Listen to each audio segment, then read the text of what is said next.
This is CGTN, China Global Television Network.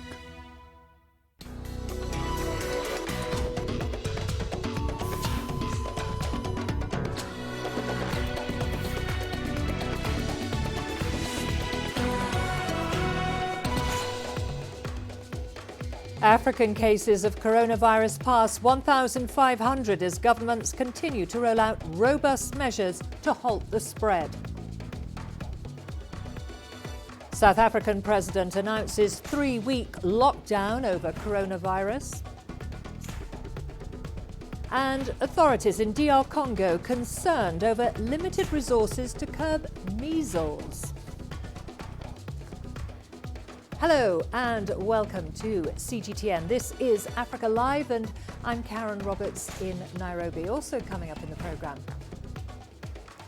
South Africa moves to support small business in the country as the coronavirus epidemic causes a slowdown across all sectors. And in sport, Tunisia raises efforts to curb corruption in sport.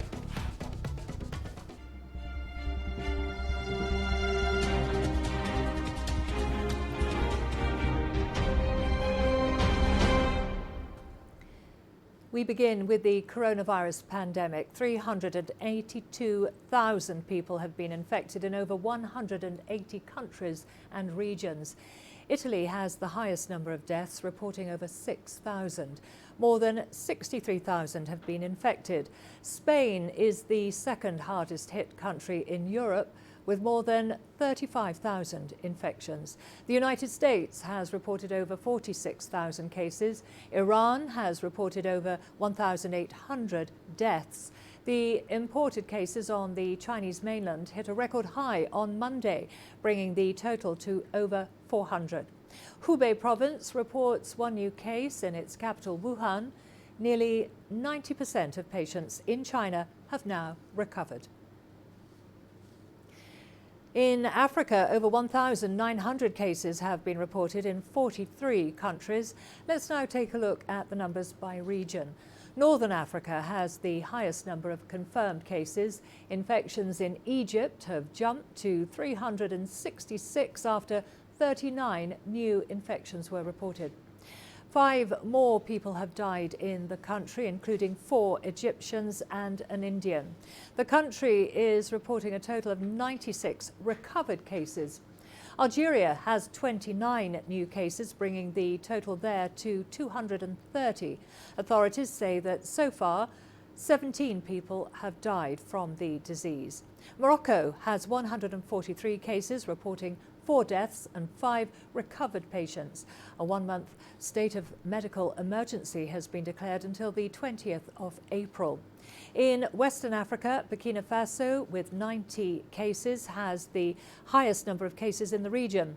Nigeria has confirmed 4 more cases, bringing its total recorded number to 40, with 2 discharged and 1 death. Ghana has also recorded a second death from coronavirus. 27 cases have been recorded in the country, with the remaining 25 patients receiving treatment in isolation. Senegal registered 12 new cases on Monday to take its total to 79. In Eastern Africa, Rwanda maintains the highest number of cases in the region, with 17 new cases and a total of 36 recorded infections. Uganda has confirmed 8 new cases of COVID-19, bringing the total there to 9. In Central Africa, Cameroon numbers are up to 72 from a previous count of 56. The Democratic Republic of Congo also saw a rise in cases, with 36 now confirmed. The number of confirmed coronavirus cases in South Africa has spiked to 554, with 152 new infections confirmed. The country is the worst affected in Africa so far. South Africa's President Cyril Ramaphosa delayed his address to the nation until Monday evening. With 554 positive cases of the coronavirus, the country is now entering into a 21-day nationwide lockdown from Thursday, the 26th of March. CGTN's Angelo Coppola has more. The president spent most of Sunday consulting with his cabinet, business leaders, labor and other stakeholders before he announced what many were expecting. We have learned a great deal from the experience of other countries. Those countries that have acted swiftly and dramatically have been far more effective in controlling the spread of the disease. As a consequence, the National Coronavirus Command Council has decided to enforce a nationwide lockdown for 21 days with effect from midnight on Thursday, the 26th of March. This is a decisive measure to save lives of South Africans from infection and save the lives of hundreds of thousands of our people. Only laboratories, banks, pharmacies, supermarkets and food producers will remain open. A rescue plan has been put in place for small and medium enterprises. A solidarity fund was also announced, with government and the private sector getting involved. To get things moving, government is providing seed capital of 150 million rand, and the private sector has already pledged to support the fund with financial contributions in the coming period. We will be spending money to save lives and to support the economy. In this regard, we must applaud the commitment that has been made in this time of crisis by the Rupert and Oppenheimer families of 1 billion rand each to assist small businesses and their employees affected by the coronavirus pandemic. There's also relief for individuals, which includes tax breaks and payments. We're in consultation on a proposal for a special dispensation for companies that are in distress because of COVID-19. Through this proposal, employees will receive wage payment through Temporary Employee Relief Scheme called TERS, which will enable companies to pay employees directly during this period and avoid retrenchment. Now that the President has made his pronouncements about the 21 days of isolation, it's now time for the nuts and bolts, and these ministers will be talking to us about what the specifics are and what people can and can't do. I'm Angelo Coppola for CGTN in Tshwane, South Africa. Well, staying in South Africa, the country is struggling to contain the spread of COVID-19 as the number of cases passes the 500 mark.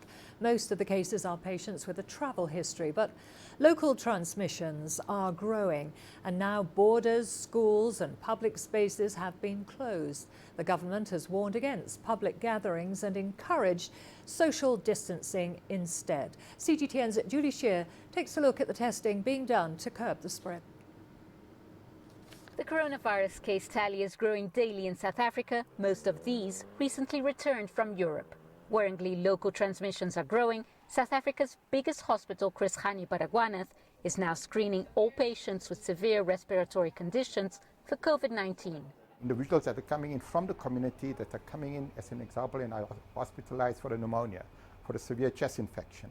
Like those individuals are now going to be routinely tested to see if we can actually identify the virus in those individuals. The onset of flu season brings an increased burden of respiratory illnesses, making the workload tougher for medics. There are a lot of patients that we need to get through. I'd probably say screening between 70 to 200 patients daily. We test for a large number of viruses and bacteria, but we've adapted our surveillance to be more specific to coronavirus. So the swabs come in through to our lab, our receiving area.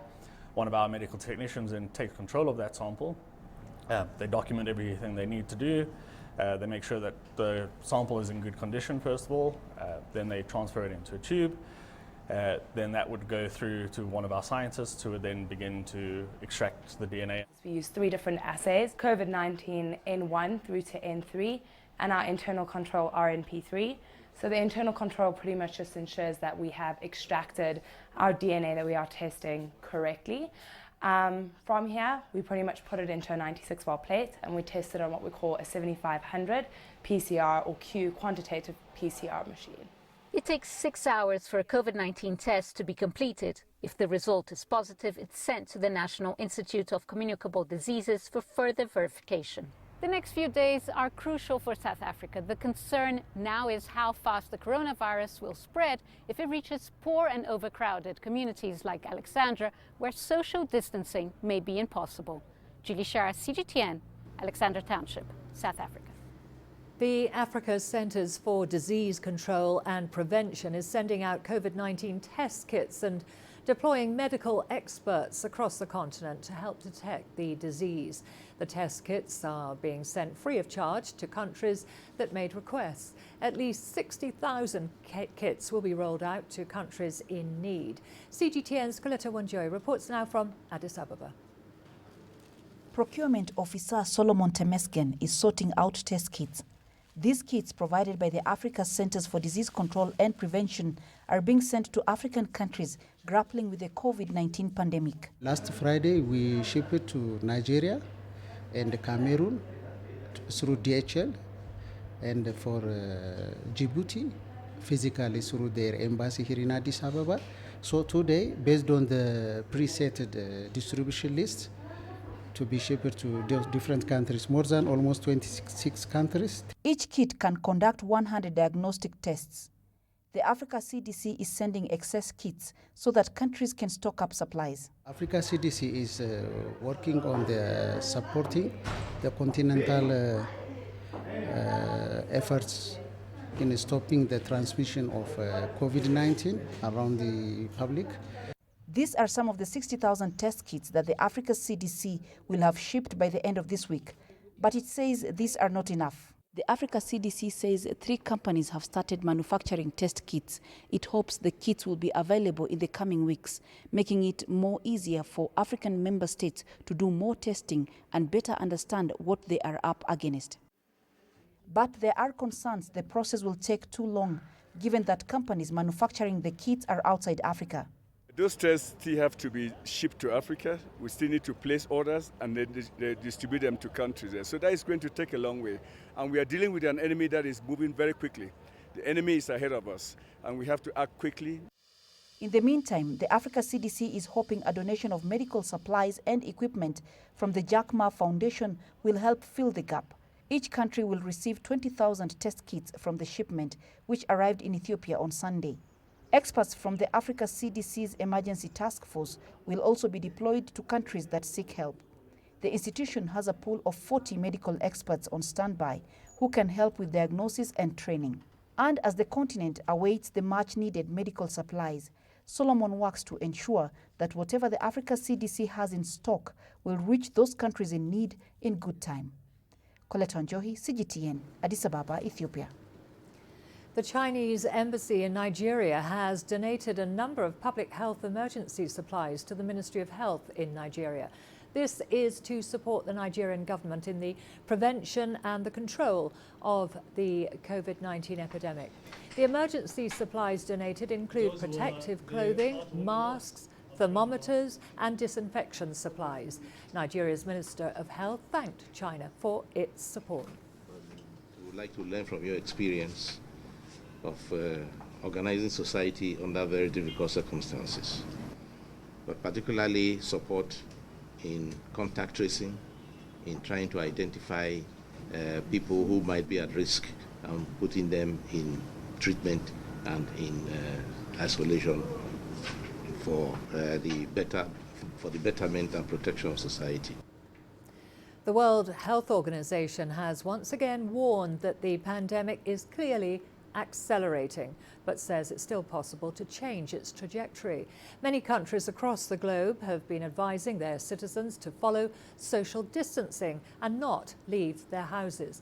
But the WHO says this strategy alone will not help contain the virus. We'll stop all gatherings of more than 2 people in public, excluding people you live with.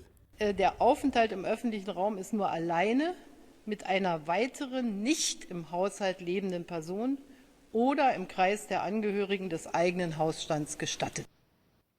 जब बहुत जरूरी हो तभी अपने घर से बाहर निकलें.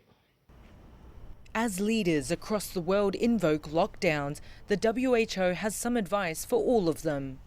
Asking people to stay at home and other physical distancing measures are an important way of slowing down the spread of the virus and buying time, but they are defensive measures. The message is shutdowns alone will not solve the problem. To win, we need to attack the virus with aggressive and targeted tactics, testing every suspected case, isolating and caring for every confirmed case, and tracing and quarantining every close contact. So are these countries listening? South Korea has some of the world's most comprehensive measures in place, which include swift action, widespread testing and contact tracing. It's testing anywhere from 10,000 to 15,000 people per day, and the latest data indicates it may have succeeded in avoiding a mass spread. Meanwhile, in Japan, the government has been criticized for not testing enough people due to its likely impact on the Tokyo Olympics. Its population is the world's oldest, but the country still has just over 1,000 cases. And unlike South Korea, Japan isn't focusing on widespread testing and tracing. Across the Pacific in the US, the situation is worrisome. After weeks of confusion, the country is now stepping up testing and its case tally is rising. In Europe, Italy remains the worst affected, with a death rate of almost 9%. Experts say lack of testing and tracing during the initial period of the outbreak have contributed to mass infections and a higher death toll. The UK and Germany have now imposed strict lockdowns, but many argue it may be too late. In the Middle East, the situation in Iran is grim. Due to a crumbling health infrastructure coupled with US sanctions, Iran is paying a heavy price. And in Asia, India has almost 500 cases, which has led many to question how can the world's second most populous country have so few infections? The answer, once again, lies in testing, or rather a lack thereof. India is now under lockdown, but barring a few states, it does not have a uniform model of tracing, testing and isolating cases.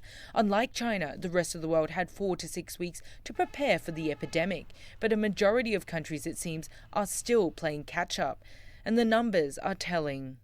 It took 67 days from the first reported case to reach the first 100,000 cases. 11 days for the second 100,000 cases, and just 4 days for the third 100,000 cases.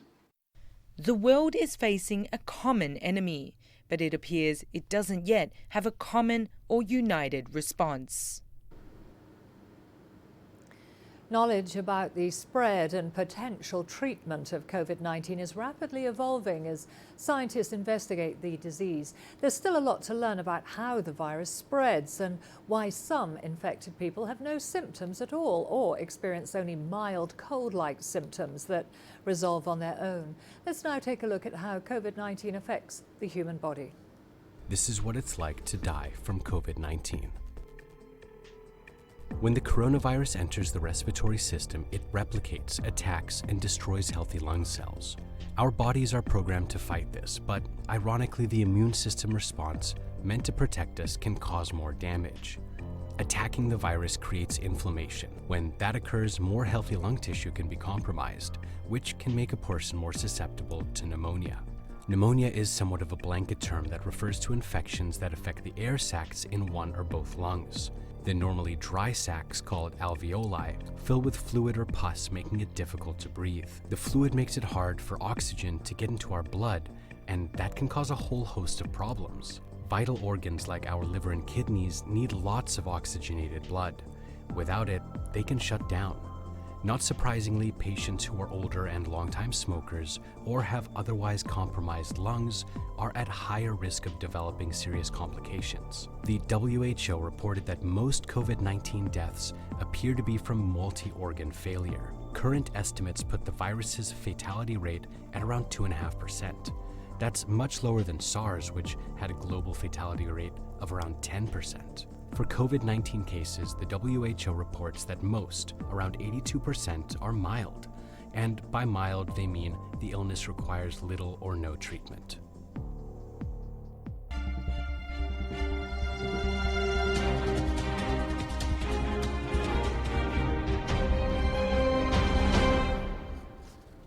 We are going to a short break now. Don't go away. Lots more to come, including UN calls for global ceasefire to aid fight against the pandemic. And authorities in DR Congo concerned over limited resources to curb measles. We have therefore made the assessment that COVID-19 can be characterized as a pandemic. A new disease spreading quickly around the world with no respect for borders. This is not a drill.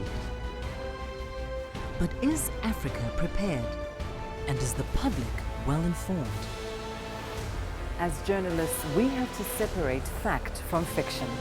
CGTN takes an in-depth look into Africa's readiness and population awareness as the coronavirus outbreak continues to unfold.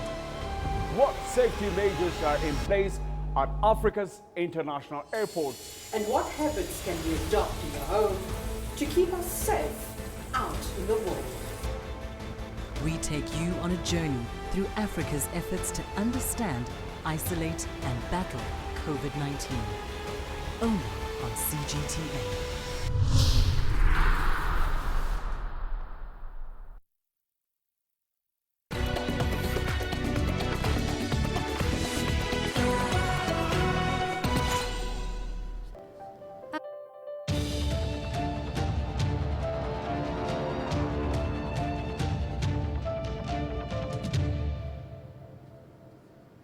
As we continue our coverage on the COVID-19 pandemic in Africa and beyond, CGTN has prepared a series of features exploring its implications on the African continent. Well, we continue our series today looking at the impact of COVID-19 on travel. Here's CGTN's Lindy Mtongana. Yes, indeed. The airport is the main port of entry for large numbers of travelers from across the globe. Our reporters in Kenya and Ethiopia sought to find out how COVID-19 is impacting this important sector. Now, despite the challenges posed by the COVID-19 outbreak, Ethiopian Airlines continues to connect its customers globally, including through its 35 weekly flights to China. But how is the airline keeping its passengers and crew safe? Well, CGTN's Girum Chala got exclusive access to the Ethiopian Airlines operations hub and filed this special report. It's business as usual here at Addis Ababa Bole International Airport. Almost all flights from Ethiopian Airlines, major destinations from Europe, America and China have touched down. In a normal scenario, after disembarking from the plane, passengers line up at the customs. But now more measures have been put in place. So let's see where these passengers are headed now. And the first thing to do is to get registered. These passengers need to also tell all of these people, the health workers, where they came from so that the health workers can establish the whereabouts. Everyone that comes in and out of the airport gets a temperature test through manual and computer-assisted device, as can be seen here. This is due to the coronavirus outbreak. And as I have also stepped into the airport, I have to get checked as well.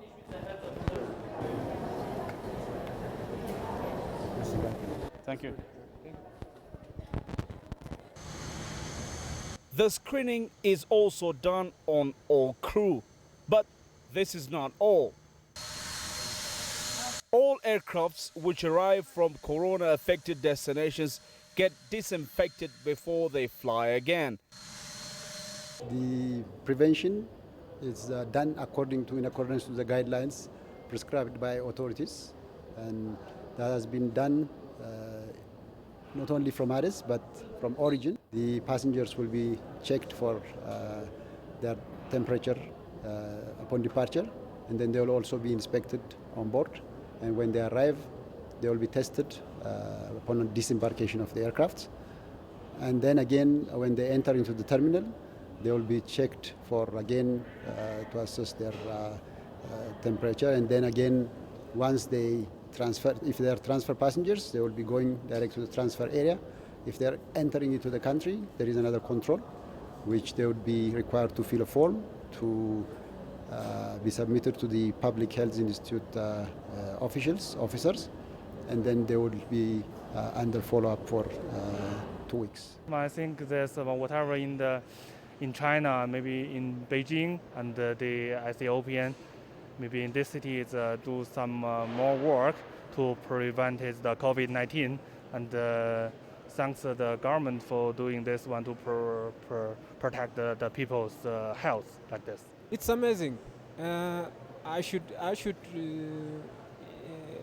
say that all international airports should have the screening methods, and maybe to prevent the coronavirus from getting in. I think this is the normal policy for the control the coronavirus, and this is good things for passengers to control this, not spread the virus to everybody. Yeah. I think this is good. On average, Bole International Airport serves at least 29,000 passengers daily. The decision to fly to China comes after evaluating the assessment and the conditions. Stopping flight to China doesn't paramount to preventing the disease, the virus disease. So what we do is we do all precaution measures, and we continue to fly China. The world is a global village, and movement is inevitable. Therefore, containing global epidemic outbreaks is increasingly becoming a challenge. It is then critical to take such precautionary measures to ensure safety of travelers all over the world. Group Jala CGTN, Addis Ababa, Ethiopia. Ride-sharing apps have gained popularity in Africa, with scores of customers using the services to get from point A to point B. But how exposed are drivers to the coronavirus? CGTN's Astatal was on the ground when the first case in Kenya was confirmed. She followed up with the driver to get his real-time reaction to the development. On March 13th, Kenya confirmed its first case of COVID-19. Kenyans and millions of Africans use ride-sharing apps. Drivers interact with many passengers throughout their day. Let's order a ride and see if they're taking any precautions.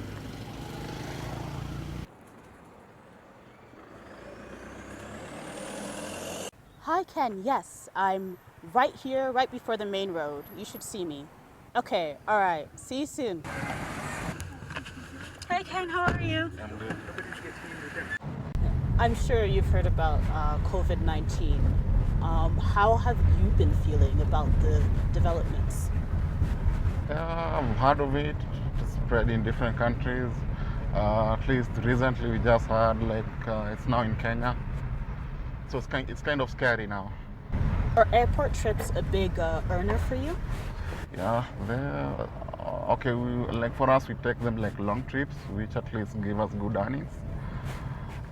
And will you stop going to the airport now that there's a case confirmed in Kenya? At the moment, yes, I need the money, but because of the disease, I'm kind of afraid. I'll limit my trips to the airport. So, typically, how many times do you wash the car? Okay, on my case, I always clean it on a daily basis. The general car wash. But for the sanitizers, we haven't tried it yet.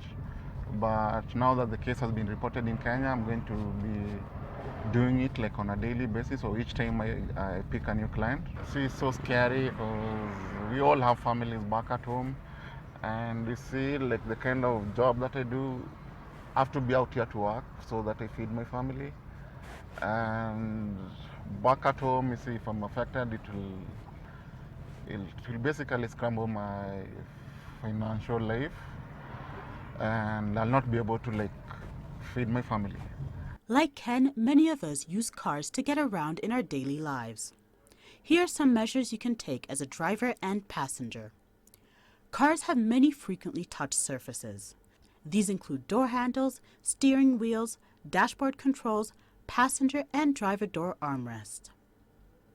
To clean your car interior, you will need disposable gloves and a microfiber cloth. Soap and water can still be used to clean your car. For sensitive surfaces like touchscreens, automakers like Toyota advise to use bleach-free wipes with at least 70% alcohol in them. When cleaning your car upholstery, experts suggest lightly agitating the fabric with a small amount of water and laundry detergent. If you're a passenger in a taxi or a car, you can also take measures to protect yourself. If you want to avoid touching surfaces like door handles, you can use a tissue. For general safety, security experts advise sitting directly behind a driver. In the event your driver coughs or sneezes, you're less likely to have droplets land on you. It's advised to use hand sanitizer or soap and water to keep your hands clean before, during, and after the ride. Astatal, CGTN, Nairobi, Kenya. Meanwhile, Kenya's transport authorities have called on operators to ensure the safety of the millions of Kenyans who use public transport every day. CGTN's Astatal spoke to one such public service vehicle operator. As COVID-19 spreads around the world, governments are looking at the risk posed by public transportation. Here in Kenya, millions of people use buses, locally referred to as matatus, to get around. The Kenyan government has published a list of directives for matatus to follow to ensure the safety of passengers and drivers. Let's see what the reality is like on the ground. The directive published by the Kenyan government stated that matatus are meant to be washed and disinfected twice a day. Sanitizers are also meant to be made available to passengers. In the capital, Nairobi, matatus are complying with some of the measures. The challenge is on follow-ups. I have to supervise whoever is on duty to know whether they have done it or not. According to Abdi, the buses are fully disinfected and washed at night. We were lucky to get the chemicals. You have seen the containers, we have enough. So I can't say it's a challenge to get them. We got them and we were lucky. But I don't know if we are going to be getting them in the future. We have them right now, but in the coming days, like next week, I don't know whether we will find them. On board one of the super metro matatus, Peter Urungu, a driver, takes measures to protect himself and his colleagues. As drivers, we use this sanitizer to wash hands. When you board, you wash your hands. When you alight and swap with another driver, you wash your hands. Spray the steering wheel, on the handles, glass surfaces and door locks, because when swapping shifts, maybe someone did not wash their hands, then they leave the bacteria on the steering, and then you come and touch it. So when you get in, you wash your hands and put the sanitizer back. On board, passengers have mixed reactions to the spread of COVID-19. Okay, we fear about it because I don't know who is sitting next to me. I don't know whether he's having corona or what. I don't know how safety he is, so we are afraid of it. We are a bit worried, but we have a confidence that the government will work on it. While some passengers continue to use matatus, as more cases get reported in Kenya, business has been affected. There is no work. It's very little. Initially the buses made money, but not now. The flow of passengers is very low. There are very few passengers. Social distance. On March 22nd, Kenya's Cabinet Secretary for Health underscored the importance for buses and trains to follow a directive published a day after we finished filming. All public service vehicles must adhere to the directive issued on Friday, March the 20th, failure to which the respective SACCO licenses will be revoked. On a follow-up call, Abdi explained while Supermetro is now following the new guideline, they've had to increase the fare in order to compensate for carrying less passengers. Since its launch, Kenya's standard gauge railway continues to carry passengers and goods through various counties. And as COVID-19 spreads, SGR has taken special measures, from screening passengers' temperatures to making sanitizer readily available. Yes, the station we are disinfecting very early in the morning before the passengers come in. We are making sure that the station is disinfected. And then most of our passengers start coming in the stations from around 11 o'clock. That's Nairobi and Mombasa for the main stations. So we ensure that we disinfect the stations once more. Later in the evening, because then we do have passengers coming in, both in Nairobi and Mombasa, we disinfect it, and then back the following day for the same cycle of carrying out the cleaning and the disinfecting the stations. If a passenger records a fever, they're isolated in a separate cabin. The trained instructor then takes charge to ensure the proper measures are being followed. After that, I'll just communicate to the office in Nairobi of the situation. And along the way to Mombasa, maybe in Jande, we have intermediate stations along the way. So they will make a stop in the next intermediate station, and an ambulance will be at a platform and it will transfer to the hospital. Staff on the SGR handle many passengers with each trip. The SGR has made sure they're properly equipped to safely provide the necessary services to customers. For the staff, we've made sure that all the staff pass through the same entrance where the screening of the temperature is done in the morning by the security people and the people from health. And for the staff, we provided them with masks and gloves each and every day. And for passenger service department, we also have the temperature scanning machine so that I can scan my staff after every 1 hour to ensure they are okay. At the end of each trip, trains are properly fumigated and disinfected. Surfaces are wiped during and after each trip.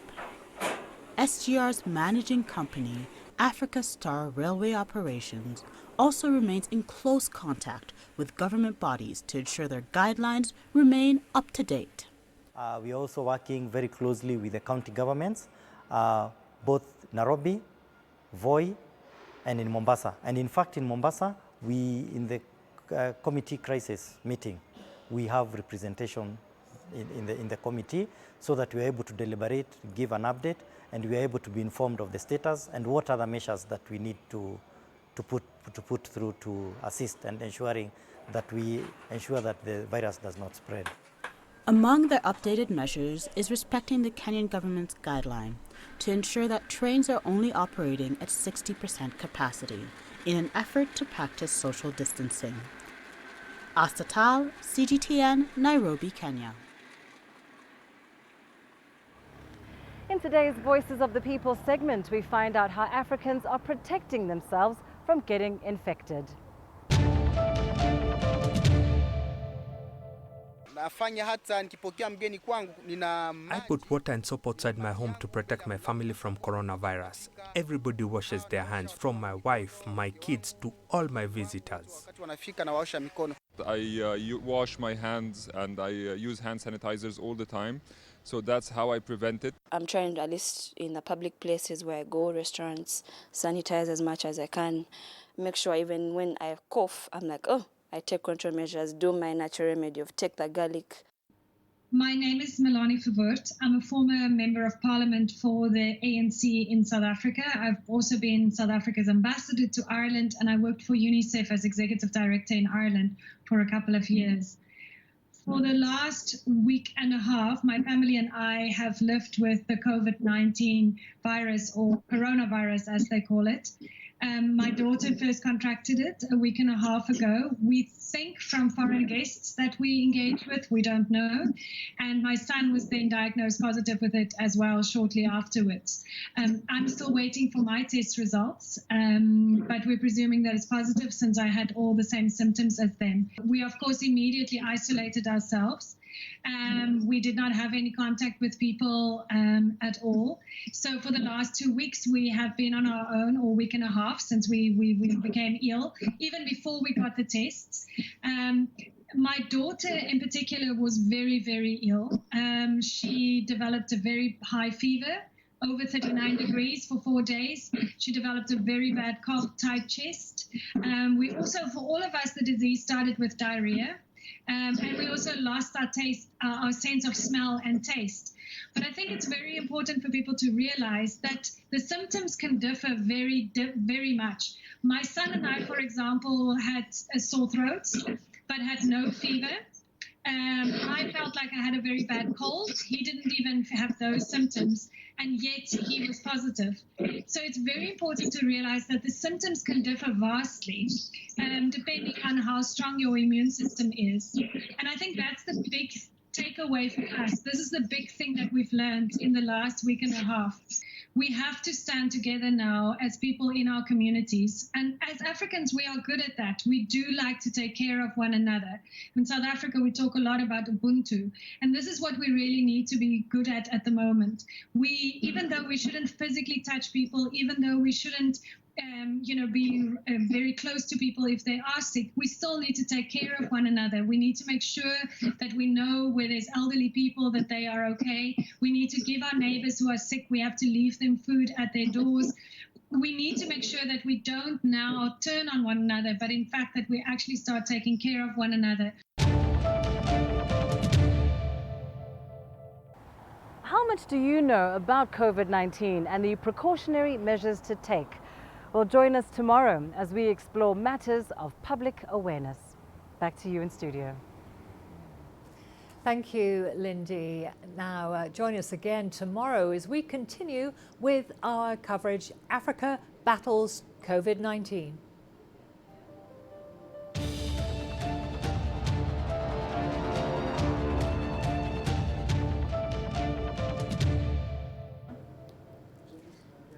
As countries battle COVID-19, a measles outbreak has hit the Democratic Republic of Congo. Officials say the disease is spreading fast, aided by a lack of good roads and reliable electricity in rural areas. They're now worried that mobilization of resources to combat measles will be challenged as a result of the COVID-19 pandemic. Dobo Mambaza lies in the ward of a health center in a remote village in Northern Democratic Republic of Congo. Doctors fear that the 3-year-old could go blind. She has measles, a preventable but extremely contagious disease. When he started suffering with this illness, I wasn't there, and no one told me anything when I got back. So here we can see a typical rashes coming from measles. Here in the skin we can see the tigroid appearance, typical of the recovery phase of the measles. At the same time we can see here around the mouth there are some oral lesions that are complications related to the measles. And the bandage because there is some kind of suppuration around here. The disease has ripped through Congo and continues to spread in remote regions unchecked. It is contracted when a carrier coughs or sneezes. It carries the risk of complications including brain damage, blindness and deafness. Officials say some 6,400 people have died. The actual mortality rate might be much higher, up to 4 or 5 times higher than what we see in official numbers, because there's a lot of health structures that are not functioning properly, and so there's a lot of community deaths that are not reflected in some of the official reports. Unfortunately, Ebola and COVID-19 threatens to steal the limelight indefinitely. It's evident, it's true that all the attention when we had Ebola, all the attention was focused on Ebola when we were already in an epidemic situation with measles since June 2019. Yet the medical intervention only arrived in February 2020. The impact could be devastating. Measles is on the rise globally, and Congo is worst hit. Congo's government has year-round vaccination campaigns. Officials, however, claim the drives are underfunded and delayed, leaving millions of hard-to-reach children vulnerable. Chomwono, CGTN. United Nations Secretary-General Antonio Guterres has called for a global ceasefire so that the world can focus on fighting the coronavirus pandemic. The UN has been trying to mediate an end to conflicts in Syria, Yemen and Libya, while also providing humanitarian assistance to millions. Guterres warned that health systems in war-torn countries have collapsed and health professionals are being targeted in the fighting. The fury of the virus illustrates the folly of war. That is why today I am calling for an immediate global ceasefire in all corners of the world. It is time to put armed conflict on lockdown and focus together on the true fight of our lives. Our world faces a common enemy, COVID-19. The virus does not care about nationality or ethnicity, faction or face. It attacks all relentlessly. Meanwhile, armed conflict rages on around the world. The most vulnerable, women and children, people with disabilities, the marginalized and displaced, pay the highest price. They are also at the highest risk of suffering devastating losses from COVID-19. End the sickness of war and fight the disease that is ravaging our world. It starts by stopping the fighting everywhere, now. That is what our human family needs, now more than ever. Moving now to here in Kenya, where the impact of the pandemic sweeping the globe has handed Kenyan fishermen an unexpected boon.